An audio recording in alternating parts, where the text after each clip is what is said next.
নমস্কার বন্ধুরা, টেস্টি বেস্টি চ্যানেলে আপনাদের সকলকে স্বাগত। আজকে বানিয়ে নিচ্ছি রুই মাছের ঝাল।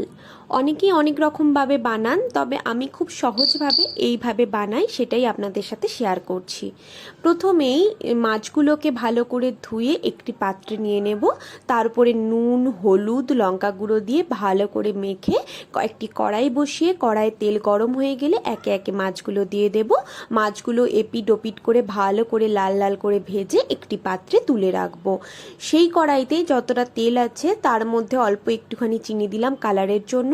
দারচিনি, এলাচ, শুকনো লঙ্কা আর তেজপাতা দেওয়ার পরে অল্প একটুখানি জিরে দিয়ে রসুন আর আদা কুচিটা লাল লাল করে ভেজে নিয়ে পেঁয়াজটা দিয়ে দেব। পেঁয়াজটা লাল লাল করে ভাজা হয়ে গেলে আমি তার মধ্যে দেব টমেটো কুচি। টমেটো কুচিটা খানিকক্ষণ নাড়িয়ে নেওয়ার পরে তার উপরে দেব আমি পরিমাণ মতো লবণ আর হলুদ। টমেটোটা নরম হয়ে গেলে তারপর আমি মশলাগুলো দিয়ে দেব। মশলার মধ্যে আমি দিয়েছি হলুদ গুঁড়ো, লঙ্কা গুঁড়ো, জিরে গুঁড়ো, ধনে গুঁড়ো আর একটু অল্প গরম মশলা। তারপরে অল্প অল্প জল দিয়ে কষিয়ে আমি ঢাকা দিয়ে খানিকক্ষণ ভালো করে কষিয়ে নেব। কষানো হয়ে গেলে পরিমাণ মতো জল দিয়ে ফুটতে দেব। ফুটে উঠলে তারপরে আমি রুই মাছগুলো দিয়ে দেব।